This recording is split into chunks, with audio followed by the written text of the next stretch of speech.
Ok, donc on va corriger l'exercice 25.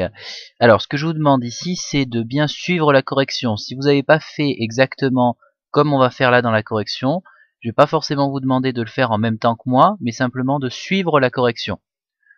Donc, dans ce triangle-là, on nous donne 3 longueurs. Donc ça revient à la première méthode du cours où on peut construire un triangle avec 3 longueurs.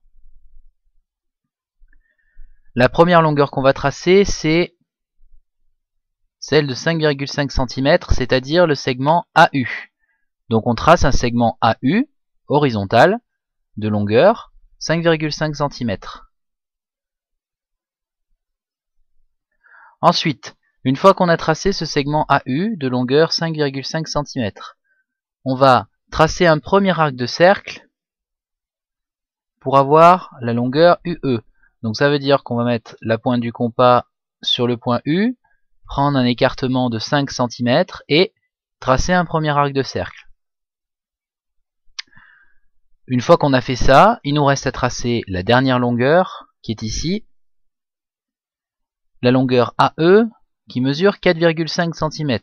Donc pour tracer cette longueur, pareil, on met le compas, la pointe du compas sur le point A et un écartement de 4,5 cm. Puis en fait, on trace le deuxième arc de cercle qui vient couper le premier qu'on a tracé. Donc les deux arcs de cercle se coupent au point E qui est le troisième sommet du triangle qui nous manquait. Et enfin on ferme le triangle. Donc ça c'est bien la première méthode qu'on avait vue dans le cours la dernière fois. Tracer un segment puis tracer deux arcs de cercle qui se coupent pour avoir le troisième sommet. Et si on vérifie ici, on a bien une longueur de 4,5 cm ici. Et là on a bien une longueur de 5 cm. Ensuite, on avait un deuxième triangle, le triangle QOC. Donc dans ce triangle, on nous donnait cette fois-ci deux angles et une longueur. Donc ce qu'on va commencer par faire, c'est tracer la longueur QO qui mesure 5,8 cm. Donc on trace un segment horizontal QO de longueur 5,8 cm. Ensuite, on va commencer par tracer l'angle le plus grand, c'est-à-dire celui qui fait 105 degrés. Donc c'est l'angle QOC. Donc l'angle QOC. Donc c'est bien sur le point O qu'on va mettre le rapporteur, d'accord, qu'on va mettre le centre du rapporteur. Et ensuite, avec la méthode qu'on a vue la dernière fois, on trace un angle de 105 degrés. Donc on imagine par exemple ici avec votre rapporteur, vous avez mis une petite marque, et là vous avez tracé le trait qui passe par cette marque de 105 degrés. Le 0 était sur le segment QO, et ensuite vous avez mesuré les 105 degrés avec le petit repère qui est là. Ensuite, donc là ce qu'on a fait, c'est qu'on a tracé la longueur de 5,8 cm, on a tracé l'angle de 105 degrés, maintenant il nous reste donc à tracer l'angle de 20 degrés ici. Donc c'est l'angle CQO. Donc CQO ou OQC, d'accord? Donc OQC, ça veut dire qu'on va mettre notre rapporteur sur le point Q et qu'on va venir chercher un angle de 20 degrés avec le rapporteur. Donc je place le 0 du rapporteur sur le segment QO et je viens marquer un angle de 20 degrés. Par exemple, ici avec votre rapporteur, une petite marque, la petite marque que vous avez faite, elle est par là par exemple. Et vous avez donc tracé un angle de 20 degrés. Et comme on a vu dans le cours la dernière fois, ici, l'intersection, l'endroit où les deux traits qu'on a tracés se coupent, c'est le troisième sommet du triangle, c'est-à-dire le point C, qui se retrouve ici. Donc ça mettait en œuvre la troisième méthode du cours avec deux angles et une longueur. Reste à voir le dernier triangle, c'est-à-dire le triangle VNI. Alors dans ce triangle, cette fois-ci, on nous donne deux longueurs et un angle. Donc pour mieux suivre ce qui se passe au tableau avec les deux longueurs, je vais commencer par tracer le segment VI de longueur 7 cm, à peu près comme sur le dessin à main levée, sauf que cette fois-ci, ici, j'ai bien une longueur exacte de 7 cm. Donc j'ai un petit peu incliné le segment VI pour qu'on le voit un peu comme sur le triangle qui est tracé à main levée. Ensuite, même méthode que tout à l'heure, il va me falloir tracer l'angle VIN, d'accord? Donc l'angle VIN mesure 75 degrés, ce qui veut dire que, puisque c'est de sommet ici I, je mets mon rapporteur sur le point I, et je viens chercher un angle de 75 degrés avec le rapporteur. Ok? Donc ça, cette méthode, c'est celle qu'on a vue la dernière fois sur comment tracer un angle. Vous l'aviez déjà vu en 6e, on l'a revu ensemble en cours. Donc si jamais vous n'avez pas fait comme ça, vous reprendrez chez vous le tracé de cet angle. Enfin, ce qui nous reste, c'est ici la longueur IN de 6 cm.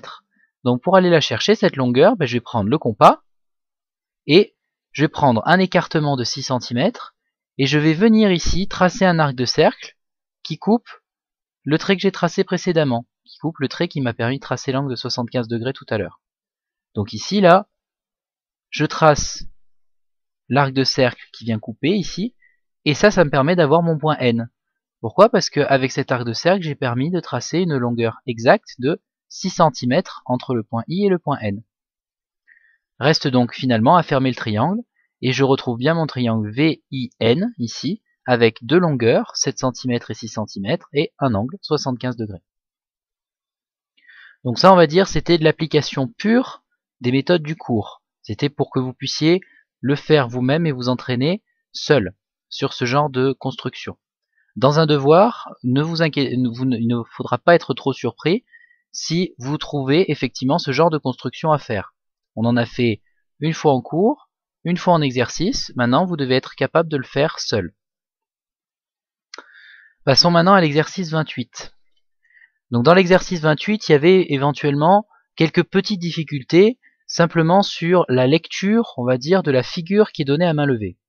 Là, l'information qu'on nous donnait, c'était que le segment LUI était isocèle, parce qu'on a ici deux marques qui viennent nous dire que le triangle est isocèle. Donc ça veut dire au final que la longueur LI est égale à la longueur LU, c'est-à-dire que la longueur LI mesure 7 cm. Donc qu'est-ce qui se passe? J'ai deux longueurs et un angle. Donc je reviens à la deuxième méthode du cours quand j'ai deux longueurs et un angle. Je commence par tracer le segment LU de longueur 7 cm ici. Avec le rapporteur, centre du rapporteur sur le point L, je viens tracer un angle de 35 degrés. Et enfin, avec le compas, je trace un arc de cercle avec un écartement de compas de 7 cm pour tracer la deuxième longueur qu'on a déterminée ici. Ici, j'ai bien 7 cm entre ce point et mon arc de cercle, et donc c'est bien ici le point I, d'accord? Et il reste à la fin à fermer le triangle. Donc, c'est la mise en application de la deuxième méthode du cours. La seule difficulté, c'était de trouver que ici on avait une longueur de 7 cm pour le segment LI. Ensuite, un peu plus difficile. Ici, on a un triangle rectangle, MOI, rectangle en haut, et deux longueurs.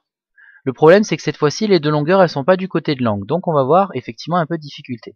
Alors, ce qu'on va faire, c'est qu'on va commencer par tracer déjà le segment OI à côté duquel on a notre angle droit.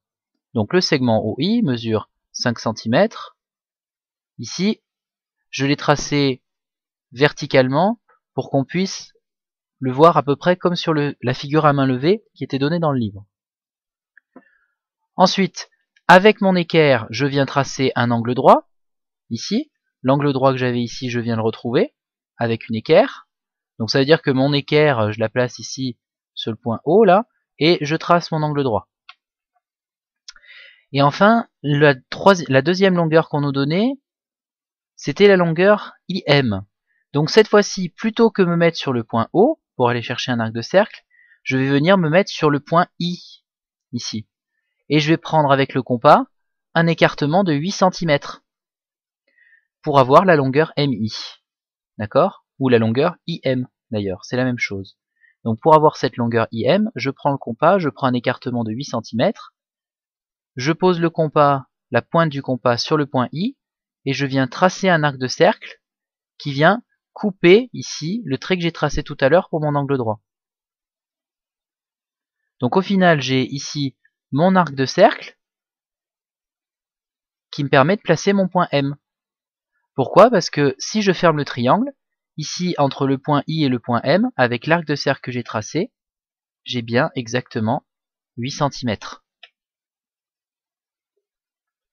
Donc là, c'était un tout petit peu plus difficile que les constructions précédentes. La difficulté, c'était surtout déjà de voir qu'on avait un angle droit et de tracer l'angle droit, et ensuite de savoir que cette fois-ci, il fallait bien partir du point I pour avoir notre arc de cercle sur, ici, la longueur OM, la droite OM. Ok? Donc maintenant, le troisième triangle.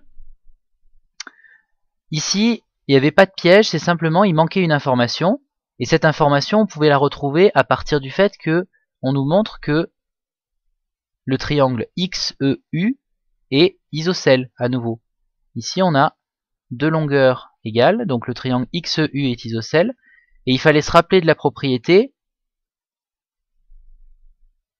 qui nous disait que les deux angles à la base d'un triangle isocèle sont égaux. Donc ici, ça veut dire que l'angle EUX est égal à l'angle EXU, et donc ces deux angles mesurent 58 degrés. La difficulté, elle était là, elle était dans la détermination de cet angle-là. Après, à nouveau, on revient à la troisième méthode du cours de construction. On a deux angles, une longueur. On commence par tracer la longueur XU. On commence par tracer le segment XU de longueur 6 cm. On vient marquer un premier angle de 58 degrés ici, sur le point U, avec le rapporteur. Un angle de 58 degrés sur le point X, avec le rapporteur. Et au final, les deux traits qu'on a tracés se coupent, et ils se coupent au troisième sommet du triangle, c'est-à-dire au point E. Donc, la difficulté de l'exercice, je le rappelle, c'était de déterminer le fait que l'angle X mesurait 58 degrés. Sinon, pour le reste, c'était une méthode qu'on avait déjà mise en application par 2 fois auparavant, dans l'exercice 25 et dans le cours. Donc voilà pour les exercices 25 et 28 de construction. Ça, dans le devoir, il faut vous y attendre. Il y aura forcément une construction que je vous demanderai de faire d'un triangle, en vous donnant soit deux angles et une longueur, soit trois longueurs, soit une longueur et deux angles. Donc, je le rappelle, pour ceux qui n'ont pas forcément fait ce qui est ici au tableau, vous avez suivi la correction et vous essayez de le reprendre chez vous avec les informations supplémentaires qu'on a données ici. Maintenant qu'on a corrigé ça, vous reprenez vos cahiers côté cours et on va avancer sur une partie du cours concernant les médiatrices.